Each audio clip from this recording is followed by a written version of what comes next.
Guten Morgen, liebe Leute. Yes, I did it again. Weshalb ich mir nochmal eine Aprilia Touareg 660 gekauft habe, obwohl die im letzten Video 25.000 Kilometer, das Erfahrungsvideo, nicht immer gut weggekommen ist, das seht ihr in diesem Video. In diesem Video werde ich euch dann auch erzählen, was ich alles an Spezialteilen dran habe. Ich werde die Gepäcksituation erläutern. Soweit mal vorneweg, was da alles so kommt.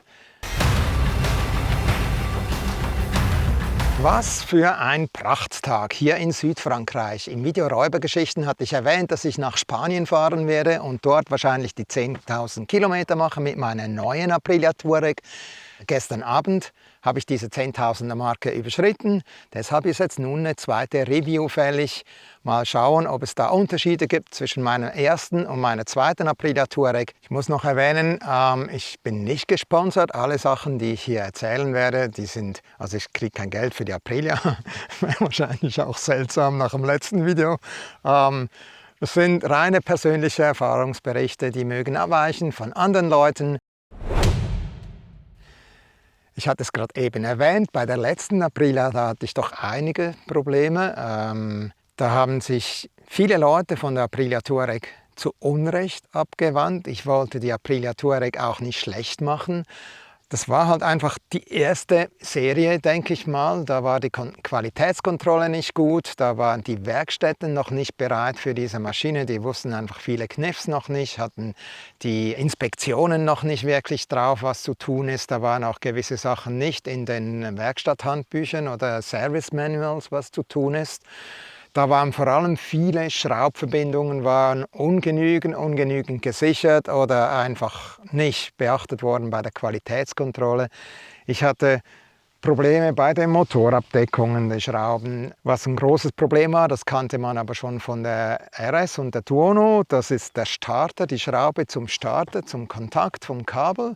Die hat sich schon nach, ich weiß nicht, 100 Kilometer Offroad bei mir gelöst. Deshalb bin ich damals da in Korsika in den Bergen stehen geblieben. Ich habe die Maschine nicht mehr anbekommen. Was war auch ein Problem? Genau, das Lenkkopflager. Da hat man Monate dran rumgebastelt, 3-mal Neues eingebaut. Was auch ein Problem ist, das war das Absterben des Motors im Schiebebetrieb oder der Gestank nach Benzin. Ob das alles behoben ist, erzähle ich euch gleich. Was mich auch sehr oft geärgert hatte, waren die Fehlalarme. Also da im Display kam permanent eine Warnleuchte, alle paar 100 Kilometer wieder, musste ich wieder in die Werkstatt zum Teil dies zurücksetzen lassen. Sehr mühsam und da war zum Beispiel auch mal ein Quickshifter programmiert, wo da nie einer drin war. Ich weiß nicht, da waren einfach die Werkstätten ungenügend ready. Ist Piaggio-Konzern, Vespa, ich glaube, da sind auch viele Werkstätten überfordert mit größeren Maschinen. Wieso nun nochmal eine Aprilia Touareg, nach all den Problemen? Das letzte Video entstand im Balkan, in Albanien damals, auf dem TED, das war TED Albanien. Ich hatte damals 25.000 Kilometer, davor noch eine Inspektion gemacht, wo man das ganze Lenkkopflager, die Geschichte, Roger von Bikers Life in Zürich hat das dann mal korrekt nach Manual wieder aufgebaut und dann hatte ich auch keine Probleme mehr. Das war mit 24.000 Kilometer. Bei 25.000 hatte ich ja die Review gemacht, bis 34.000 Kilometer. Als ich sie dann verkauft habe, hatte ich keine Probleme mehr, beinahe keine mehr, denn 2023 in Albanien auf dem letzten Offroad-Abschnitt nach TED, da säuselte sie komisch, stank nach Benzin, keine Ahnung, was das war. Dann war wieder Ruhe. 2024 auf der Balkanreise ACT Kroatien auf dem Rückweg im Friaul, da starb sie mir, die starb nicht ab, sie sprang nicht mehr an, sie säuselte, es roch nach Benzin, ich habe dann den Tankdeckel mal aufgemacht. Beim 4. Mal oder 5. Mal habe ich den Tankdeckel weggelassen, dann sprang sie sofort an. Jedenfalls fuhr ich ohne Probleme zurück nach Zürich, nach Hause, habe die Maschine in die Inspektion gebracht. Auf einer Kreuzung beim Hochschalten starb sie wieder ab. Inspektion gemacht. Er meinte, es wäre alles gut, hat alles kontrolliert. Und als ich sie abholen wollte, meinte er, sie sei ihm abgestorben. Er schaut sich das nochmal an. Sein Punkt war dann, dass die Drosselklappeneinheit verdreckt war und er hat die ausgetauscht und dann war gut für ihn. Ich bezweifelte das.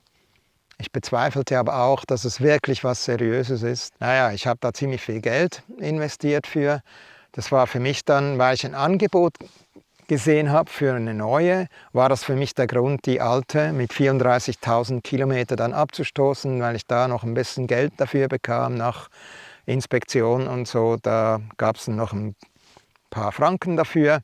Ich habe mir dann diese neue gekauft, habe die günstig bekommen, ist ein 24er Modell, eine Euro 5, also nicht die Euro 5 Plus. Hat auch noch die kleineren Drosselklappen. Aufs 25er Modell wurden die Drosselklappen, der Durchmesser leicht vergrößert, glaube ich, um 4 mm, meinte ich, von 48 auf 52 mm. Soweit die Änderungen, sonst ist da ja nur bei der Rallye viel passiert. Ja, und jetzt dieses neue Prachtstück, 10.000 Kilometer runter, keine Probleme, keine Fehler, einfach nichts. Läuft so, wie es sein sollte. Ich gehe jetzt einfach mal davon aus, dass ich ein Montagsmodell oder ein Erstserienmodell erwischt hatte. Für mich ein perfektes Motorrad. Ich habe jetzt irgendwie 45.000 Kilometer, beides zusammengezählt, auf diesen Typ Maschine runter. Und sie passt mir wie angegossen, sie fährt sich leicht. Es ist für mich das perfekte Motorrad. Was allerdings nicht ganz stimmt, das ist wirklich keine Probleme. Stimmt so nicht ganz.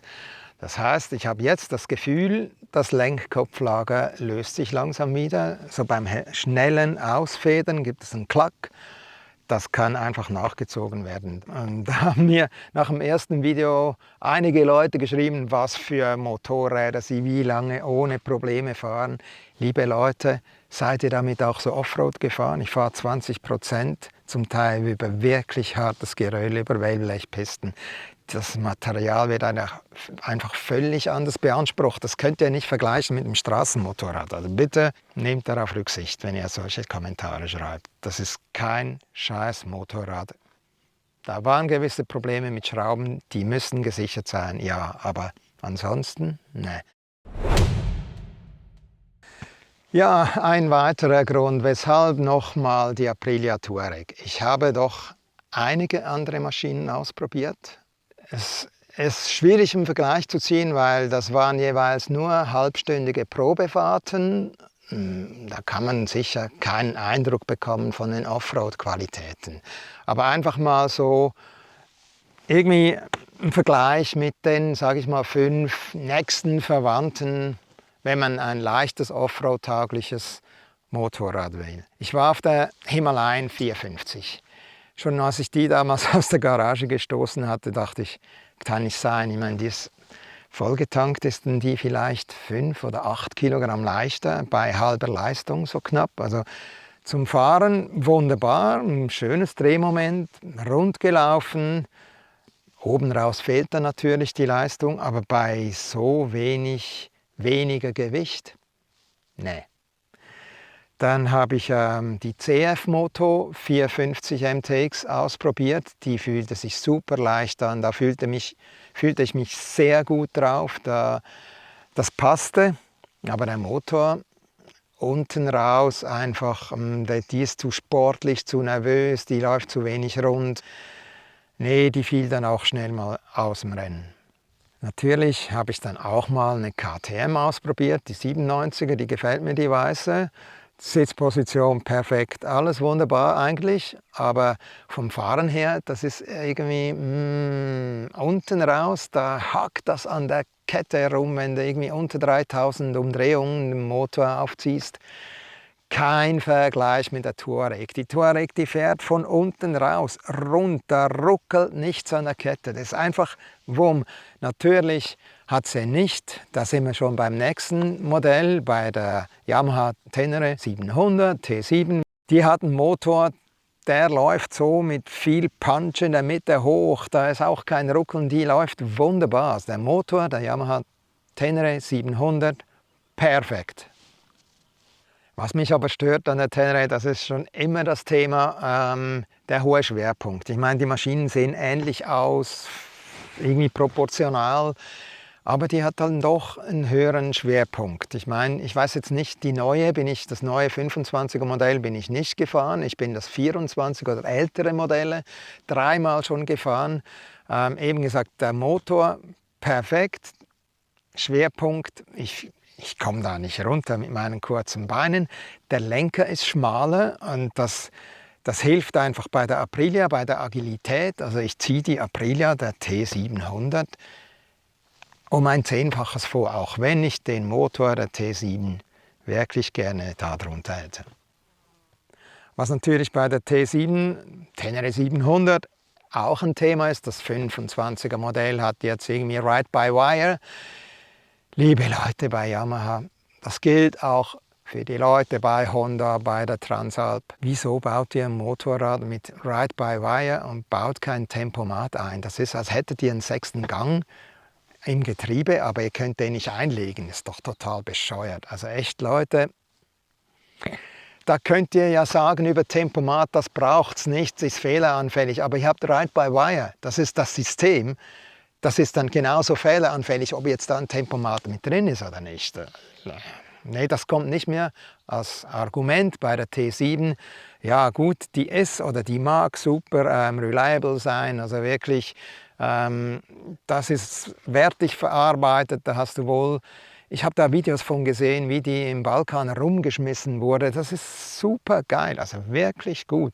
Aber die haben jetzt Ride-by-Wire und kein Tempomat, also von wegen Tempomat, ich reise, ich bin jetzt 2- oder 3-mal fahre ich Spanien, Schweiz, hin und zurück, ich habe keinen Hänger, ich habe kein Auto, ich fahre das alles mit dem Motorrad und da, wenn du lange Etappen hast, das ist einfach, ja natürlich, ihr braucht den nicht einschalten, aber er sollte doch dran sein. Für Leute, die, wie ich, die gerne längere Etappen den Tempomaten einschalten und die rechte Hand da mal ein bisschen lockern. Ja, 2 Modelle habe ich natürlich noch vergessen. Ich war schon bei der Transalp von der Honda. Die hat zwar jetzt ein neues, seit 2025 hat die ein neues Fahrwerk, soll besser sein, aber ich habe sie nicht Probe gefahren. Das ist alles, was ich da aus den Reviews höre, lese. Kommt für mich aber einfach, irgendwie glaube ich, nicht in Frage. Dann habe ich ja Videoräubergeschichten, habe ich euch erzählt, von diesem neuen Motorrad, von dieser Review. Ein Tag bevor ich nach Spanien aufbrach, habe ich ein Inserat gesehen, eine Norden 901, spezielle Grafikteile, tiefer gelegt, eigentlich alles dran, was ich brauche. Jetzt ist es so, ich hatte vor einem Jahr den Triumph 1200 XCX Tiger hatte ich verkauft und seither hatte ich eigentlich kein wirklich leistungsstarkes Motorrad mehr. Irgendwie die Moto Guzzi V85 TT steht nach wie vor bei mir im Stall, aber mir fehlte halt was, wo ich dann auch mal zu zweit sicher überholen kann. Das ist bei der Moto Guzzi nicht der Fall, da ist sie einfach zu schwach und du brauchst so viel mehr Weg, um überholen zu können. Und auf der Aprilia, da hat sie dann doch auch zu wenig Wumms, um wirklich zu zweit oder mit viel Gepäck sicher bergauf überholen zu können. Da habe ich mir mal diese Norden näher angeschaut, Probe gefahren. Ich war kurz für 4 Tage im Friaul, habe aber beinahe alles nur Straße gefahren. Aber ja, die hat Wumms, also Überholvorgänge, kein Problem. Aber das ist der 98er Motor, der KTM. Ich hatte den 97er Probe gefahren. Unter 3000 läuft das einfach nicht sauber. Also dann geht die ab 3,5 oder spätestens 4000 geht die ab wie eine Rakete. Aber einfach nochmal, die Aprilia für meinen Solobetrieb Offroad ist mir lieber. Die läuft einfach viel runter. Du kannst wirklich von unten raus, du kannst mit 2000 Umdrehungen im 3. Gang so eine Schotterpiste oder im 2. Gang eine Schotterpiste hoch. Da ruckelt nichts, also außer natürlich Steine, die im Weg liegen oder so. Was mich auch stört bei der Norden ist, also der Lenker ist nicht so breit wie bei der Aprilia, der ist auch schmaler, ähnlich wie bei der T7 und er ist viel tiefer. Ich meine, ich habe hier zum ersten Mal ein Motorrad, da habe ich keine Lenkererhöhung drin. Das passt für mich einfach. Ich bin 1,72, habe eher kürzere Beine. Aber die Ergonomie, habe ich schon im ersten Video erwähnt, ist einfach perfekt für mich. Bei der Norden werde ich da noch ein bisschen nachbessern müssen. Ich möchte den Lenker ein bisschen höher nehmen. Ich fühle mich da nicht wohl. Der Sitz ist zwar schmaler gemacht worden, da wurde ein bisschen weggenommen. Hinten ist er breit. Passt mir, für meinen Hintern passt er nicht. Ein schönes Motorrad.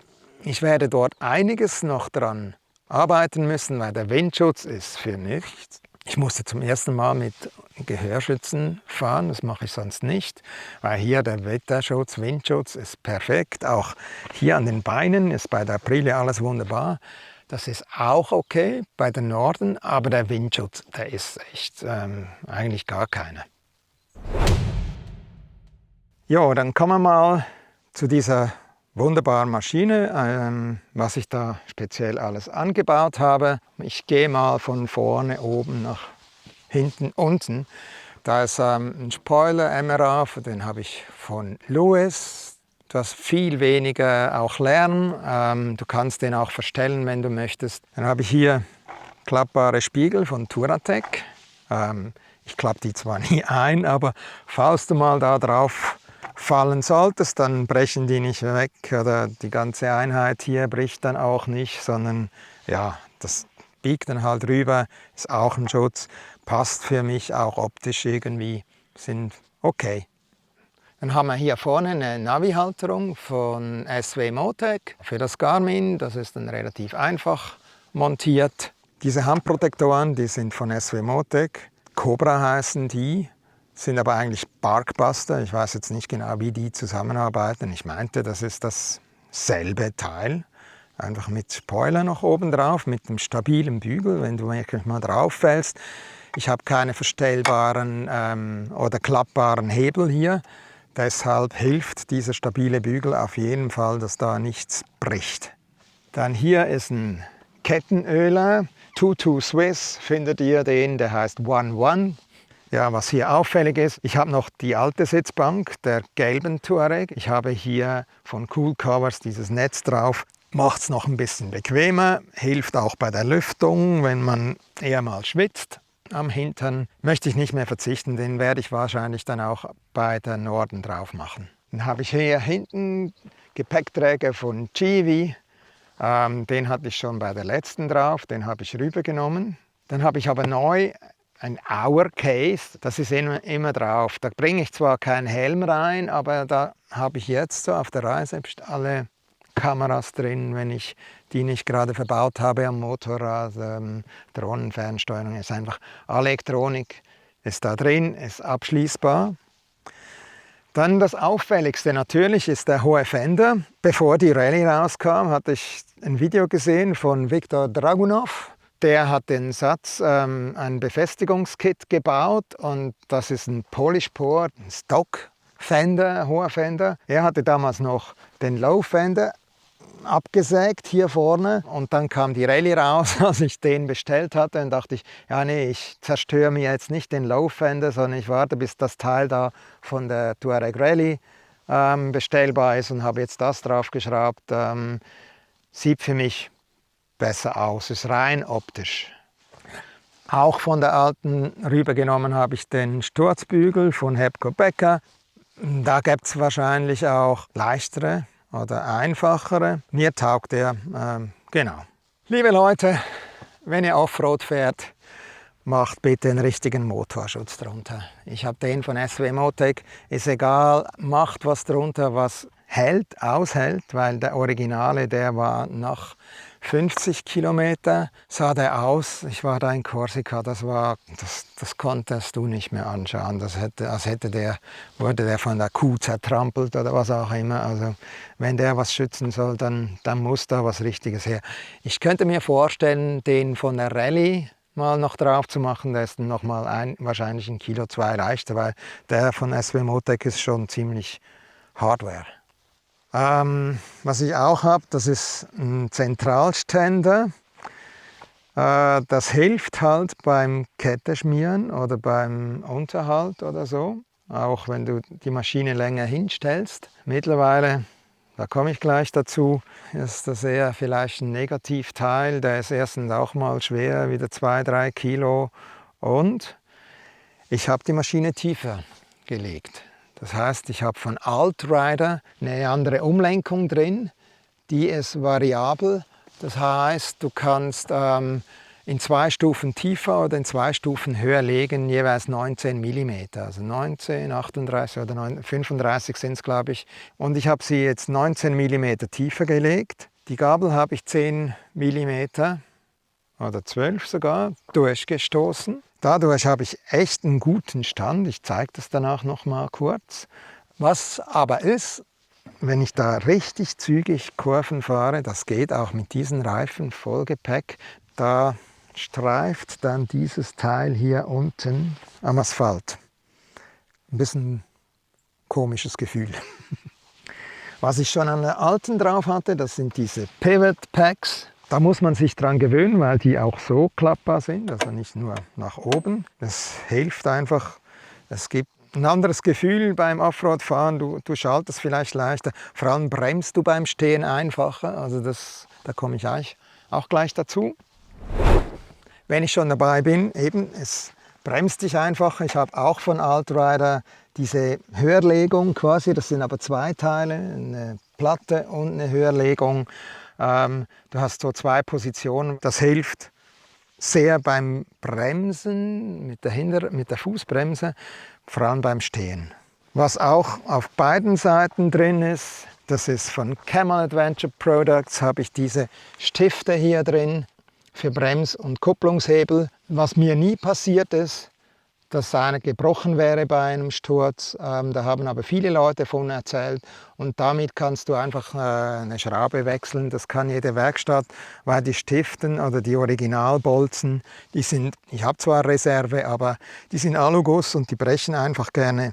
Und je nachdem brauchst du dann ein Spezialwerkzeug, um das Teil aus dem Gewinde rauszudrehen, wenn der verbogen oder abgebrochen ist. Ich hatte auf der alten Touareg lange keinen Sturz mehr.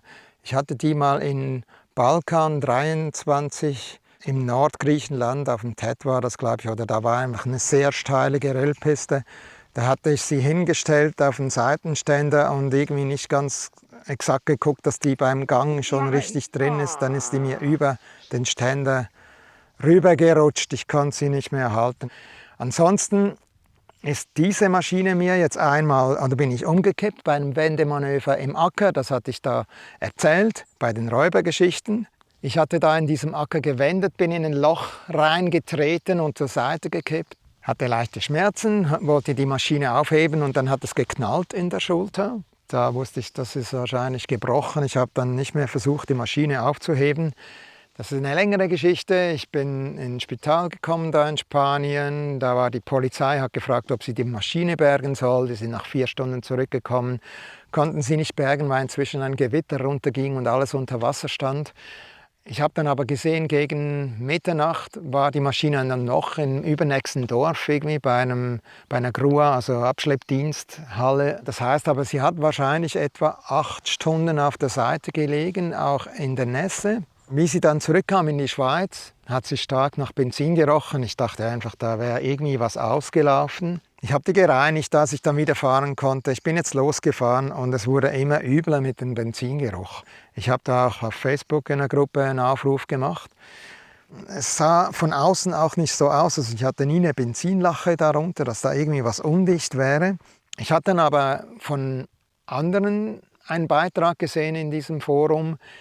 Bei dem war das so ein schwarzer Ring der Benzinpumpe, der war nicht sauber angezogen. Er hat das Ganze entfernt, gesäubert und wieder zusammengebaut und dann war kein Benzingeruch mehr, nichts mehr. Also das sind jetzt die 2 Sachen. Das eine ist das Lenkkopflager, das ist wahrscheinlich ein Issue, dass man das halt mal nachziehen muss nach so viel Offroad-Fahren. Das zweite ist dieser Ring. Anscheinend gibt es Leute, die das Problem haben. Genauso eben mit anderen Schrauben zum Starter. Das könnte was sein. Was immer ein Problem ist, ist der Tanksensor, der Füllstandsanzeiger. Der musste bei der ersten getauscht werden. Da hatte ich bisher keine Probleme. Was aber ist, die Anzeige funktioniert total anders. Bei der ersten Maschine, da war bis zu 50% Tankfüllung zeigte der immer voll an und zeigte dann in schönen Schritten runter. Jetzt zeigt er schon nach 60 Kilometer, geht einer von 4 Strichen weg und du fährst halt irgendwie 100 Kilometer auf dem letzten Strich, bis dann die Reserve kommt, wo du nochmal 3 Liter Benzin hast. Das ist jetzt für mich nicht so cool, die Anzeige. Also nicht mehr so eine feine Anzeige. Wie gesagt, ansonsten keine Probleme mehr mit Fehlercodes bei dieser Maschine. Die läuft, passt, cool, wunderbar. Stopp, stopp, stopp. Zurück zu Hause in meinem Fuhrpark. EICMA ist vorbei. Die Inspektion, also der 10.000er Service bei der Aprilia ist vorbei. Da habe ich jetzt noch 2, 3 Updates zu dem, was ich da damals vor einem Monat gesagt hatte. Ja, die Aprilia hat ihren 10.000er Service bekommen. Die hatte ja da starken Benzingeruch. Jetzt haben wir das angeschaut. Da wurde eine neue Dichtung eingebaut, aber da war ab Fabrik keine Dichtung verbaut unter diesem schwarzen Ring, der die Benzinpumpe befestigt. Das heißt, nach dem Unfall, den ich da im Acker hatte, hat sich das leicht gelöst und kein Wunder, war es dann hier immer ein bisschen feucht, nass. Ach, Aprilia. Dann leider noch ein kleiner Negativpunkt zur Werkstatt. Ich hatte gebeten, das Lenkkopflager anzuziehen. Da war wohl ein Missverständnis zwischen dem, der den Auftrag entgegengenommen hat, und dem Mechaniker. Wurde leider nicht gemacht, nur geprüft. Man spürt wieder überhaupt nichts, kein Spiel, überhaupt nicht. Aber ich weiß, man müsse das von Grund auf neu anziehen. Dafür hat die Aprilia auch was Neues dazu bekommen. Ich gehe kurz rüber. Wie schon 2, 3 andere Produkte von Outrider habe ich jetzt nun die Kupplungshebelverlängerung eingebaut. Dadurch lässt es sich viel einfacher kuppeln, also mit 47% weniger Kraftaufwand. Der Weg ist ein bisschen länger, da lässt sich feiner mit spielen Offroad. Ich werde mal schauen, wie sich das dann bei der nächsten Reise auswirken wird auf Dauer. Ich hatte die EICMA vorhin eben erwähnt, schon kurz davor sickerte durch, dass Yamaha auf der World Raid ein Tempomat verbaut neuerdings oder aktiviert oder wie auch immer. Sie haben gelernt, aber seltsamerweise nur auf einem Modell. Dann hatte ich 2 Motorräder in dieser Range, die ich da kategorisiert hatte oder als Konkurrenz angeschaut hatte, nicht erwähnt. Das ist die Kove 800 Pro X oder jetzt die neue Rallye. Meines Wissens hat die denselben Motor wie die KTM 97er, fällt deshalb raus, ist mir irgendwie zu sportlich, ist ein super geiles Motorrad, aber irgendwie für meine Bedürfnisse ebenfalls nicht erwähnt und noch nie gefahren habe ich die CF Moto 800 MTX, auch ein geiles Motorrad, genau dasselbe wie der KTM 97er, der gleiche Motor, die Gewichtsverteilung ist gleich wie bei der Norden, das heißt der Tank tief runtergezogen wie bei der KTM 98er, 97er ist alles dasselbe, CF Moto baut auf dasselbe System. Ein geiles Motorrad, aber halt der Motor, der unten raus nicht so rund läuft wie die Aprilia. Ja, noch gar nie hatte ich erwähnt, die Suzuki V-Strom 800. Die ist einfach halt auch dann eher so schwer wie die Moto Guzzi. Hat zwar super Kritiken, was Offroad-Tauglichkeit anbelangt, aber irgendwie, ich habe mich da auf die Motorräder mit Leergewicht bis Maximum 210 Kilo beschränkt. Da fiel die halt auch raus. Ja, hier kurz nochmal mein Fuhrpark. Das neueste Teil, was ich gekauft habe, jetzt vor einem Monat oder 2 Monaten, gefällt mir super. Hat jetzt auch ein neues Windschild, hat ein super Tempomat, wenn ich schon drauf stehe. Ist wirklich gut gelöst. Es ist ein geiles Motorrad. Die Lenkererhöhung ist mittlerweile drin. Ich fühle mich super wohl, die ist super wendig. Ein geiles Moped, einfach doch ein bisschen schwerer als meine geliebte Aprilia und dann nochmal ein Stück schwerer als die Husqvarna ist halt die Moto Guzzi. Das ist echt eher nur was fürs Auge, so was Offroad-Tauglichkeit anbelangt. Aber wunderbar, ein sehr drehmomentstarker Motor, luftgekühlt, ist halt eher ein nostalgisches, sage ich mal, nostalgisches Lieblingsobjekt. Jetzt hatte ich vorhin erzählt, wie das ist mit der Tieferlegung. Ich stehe hier ein bisschen schräg, habe hier einen Stein runtergestellt, 1,72, kurze Beine, Ja, also hier rechts habe ich jetzt die Ferse unten. Jetzt habe ich sie auf beiden Seiten unten. Soweit zum Thema. Und hier fehlt noch was, da komme ich jetzt dann gleich zu. Mein Gepäck.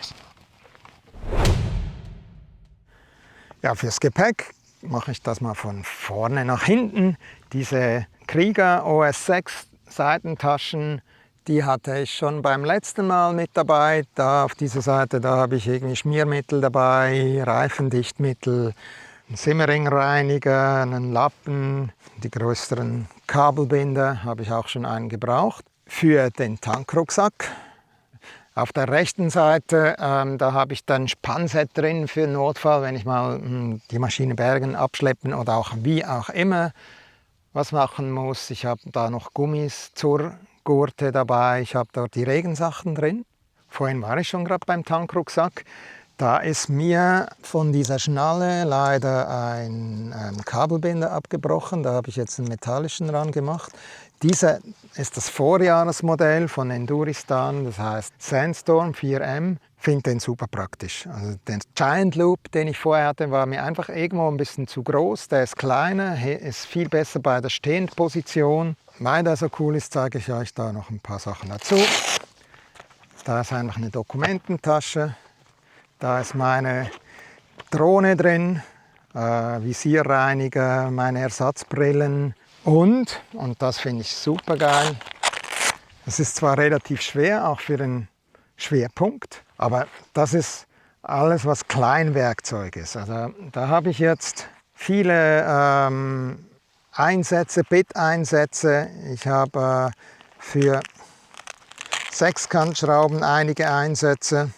Ich habe 2 Ratschen mit dabei, modulare Ratsche von Vera, den Zyklop, den kleinen. Den kannst du als Schraubendreher brauchen oder du hast den als Ratsche dabei. Ich habe natürlich ein Multitool dabei. Also das ist eigentlich alles für die feinen Schrauben. Für die großen Schrauben, da kommen wir gleich dazu, die sind dann hier drin. Also hier habe ich das grobe Werkzeug dann drin, Schraubenschlüssel für Reifenwechsel oder Kette spannen oder so. Dann habe ich hier eine Motorwinch drin, um das Motorrad wieder aufrichten zu können, falls ich das nicht einfach so mal schaffe. Ich bin da noch ein bisschen lediert mit dem Schlüsselbein. Dann habe ich hier noch Badesachen drin. Ich habe ein paar Ersatzteile für die Touareg drin. Ich habe eine Akkupumpe da drin. Also das ist eigentlich quasi alles so Notfallsachen drin, sage ich mal. Sachen, die ich eigentlich nicht brauchen möchte, vielleicht außer die Badesachen. Auf der rechten Seite, da sind nur Kleider drin, Ersatzkleider, Schuhe. Und jetzt packe ich das mal zur Seite. Diese Taschen, die sind von Enduristan, die Monsoon 3 Taschen, die sind sehr leicht. Die werden einfach über den Sattel gelegt quasi, wobei ich hier unten durch bin. Vorne und hinten werden die dann befestigt. Die schwingen im Normalfall ein bisschen da drüben und das gefällt mir nicht. Da liegt es auf am Auspuff. Das sieht ein bisschen unförmig aus. Das finde ich nicht so cool. Also da habe ich noch keine Lösung. Und hier habe ich selbst einen Aluminiumbügel gebastelt, 60 cm, 40 x 20 gebogen. Und jetzt kann die da eigentlich, ja, gegen außen kann die, aber die kann nicht unter das Rad oder unten rein schwingen. Also die sind beide jetzt relativ fest. Also bei einer Welle würden die ja eigentlich eher reinsacken. Das ist so nicht der Fall. Natürlich, wenn du springst und abhebst, dann werden auch die Taschen abheben. Das würde ja für die meisten Leute schon reichen an Gepäck. Ich habe einfach viel Elektronikzeug drauf. Ich möchte hier keinen Laptop auf der Seite, falls ich mal stürze. Und eigentlich habe ich jetzt hier, und da zeige ich euch, das Askia Duffel 30 Liter von EMD, Eat My Dust, oder Bikes Peaks heißt er, glaube ich, der diese herstellen lässt. Ist eigentlich eine Art Topcase, ein Topöffner, also oben Reißverschluss rum. Leider ist mir da irgendwie der ein bisschen aufgegangen, aber er ist soweit noch, habe ich den wieder hingebogen. Ist eine super praktische Tasche. Da ist eigentlich mein Daypack drin. Also diese nehme ich runter vom Motorrad. Das reicht mir etwa für eine Woche Hotel. Da habe ich eigentlich alles bis auf die Schuhe. Die nehme ich da drüben raus. Sonst habe ich alles hier drin für eine Woche Hotel. Die zu befestigen ist sehr einfach. Das ist das beste System. Ich hatte jetzt noch einige Hecktaschen schon. Du hast da Riemen. Da ist einer im Weg. Wo ist er? Da. Den hängst du hier ein. So. Unten durchgezogen. Hier einhängen, nachziehen. Das 4-mal. Also wegnehmen, hier aufmachen, hier aushängen. Weg. Super Prinzip. Da habe ich jetzt noch keine Tasche, die einfacher zu befestigen wäre. Und schwupp haben wir noch meine Trinkblase, wenn man so will. Da ist zwar nichts drin, aber mein Rucksack, da ist eine Trinkblase drin in einer Kühltasche. Also das Wasser könnte gekühlt bleiben. Ich habe hier, weil ich lieber Mineralwasser mit Sprudel trinke, habe ich 2 Flaschen hier. Da bin ich ein bisschen mehr als 1 Liter. Die bleiben auch lange kalt. Die habe ich gesichert, weil ich ja mal in Korsika Flaschen verloren hatte. Finde ich von Ogio 2 Liter, Bacha heißt der. Finde ich super praktisch. Da habe ich ein bisschen noch ein wärmeres Shirt drin oder wenn es luftig ist, wenn ich nur mit dem Shirt fahre. Da habe ich Energieriegel drin, einen Akku für den Helm. Ja, that's it. Also viel ist da nicht drin. Ich hoffe, das Video hat euch gefallen. Soweit zu meinem Gepäck, zu meinen Anbauteilen, zur Aprilia, zur Reliability. Ich vergesse das Wort immer auf Deutsch. Ich hoffe, das hat euch was gebracht und ich kriege kein Geld von Aprilia. Es ist einfach mein Motorrad. Ich bin begeistert und auch wenn das für viele abschreckend war, das erste Video, ich habe mich genötigt gefühlt, das irgendwie wieder klarzustellen. Es ist einfach ein geiles Motorrad. Soweit dann.